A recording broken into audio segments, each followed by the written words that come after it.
आज बांग्लादेश में हिंदुओं का जो नरसंहार हो रहा है, उसके लिए विश्व के जहाँ भी हमारे हिंदू समाज लोग हैं वो आक्रोशित हैं और उनकी एक ही मांग है कि आज पूरी दुनिया को मार्ग दिखाने वाला ये समाज इतिहास गवाह है, वो किसी भी मज़हब किसी भी धर्म का व्यक्ति हो, उसकी विपरीत परिस्थितियों में हिंदुओं ने उन्हें शरण दी है। इतिहास छिपा नहीं है किसी से, लेकिन आज उसी हिंदुओं को सरेआम जो जिल्लत की ज़िंदगी जीने के लिए अलग अलग मुल्कों में आज जो परिस्थितियां विपरीत हो रही हैं, उसके लिए हिंदू जनमानस खड़ा हो रहा है। और मुझे लगता है कि केंद्र सरकार इस पर हमारे लाल बहादुर शास्त्री जी जैसे सख्त कदम उठावे और मुझे लगता है कि हिंद में सिंध को और ढाका को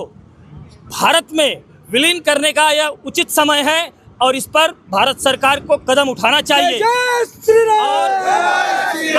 हिंदुओं पर अत्याचार अगर किसी भी तरह से केंद्र सरकार हमारी भावनाओं के सम्मान में कदम नहीं उठाता है तो मैं समझता हूं कि यहाँ पर रहने वाले 100 करोड़ हिंदू हनुमानगढ़ी के हमारे पूज्य महाराज राजूदास महाराज जी और बागेश्वर धाम के हमारे पूज्य महाराज धीरेन्द्र शास्त्री महाराज जी के नेतृत्व में अपना झंडा बुलंद करेगा।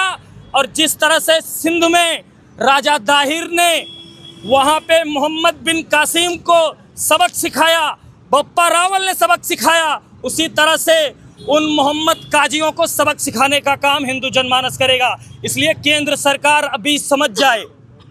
जो 70 साल का झांसा ये दिखा रहे हैं, मैं उनको चैलेंज करता हूं और उनको कहता हूं कि उस पर आप काम करना सीखिए, नहीं तो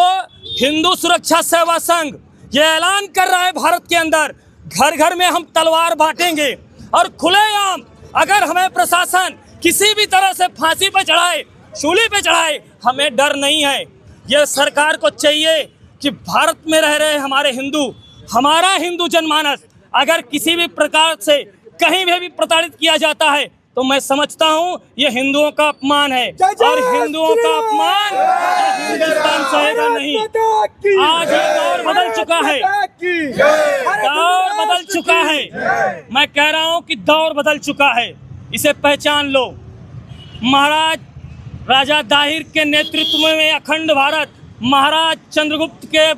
नेतृत्व में अखंड भारत का निर्माण हुआ है और समय आ चुका है कि सिंध को हिंद में मिलाने का समय अब आ चुका है। आज किसी भी प्रकार से यह हाजी काजी का कोई भी यहाँ पर किसी भी प्रकार से, वहाँ पर हमने देखा है, अरे जब विपरीत परिस्थितियाँ हुई थी 1975-70 के दशक में, आपने देखा होगा हिंदुओं का क्या सहयोग रहा है बांग्लादेश के लिए। जिन्हें टुकड़ों पे पालने की औकात नहीं होती है, उन्हें सबक सिखाने का अगर काम करेगा तो हिंदू सुरक्षा सेवा संघ करेगा और हनुमानगढ़ी के महाराज राजूदास महाराज जी का नेतृत्व आ चुका है। इसलिए खुलेआम हम ये आह्वान कर रहे हैं कि सरकार अगर इस पर जागी नहीं तो वो दिन दूर नहीं कि तिरछे भाले और कटार और डमरुओं के शंखनाद से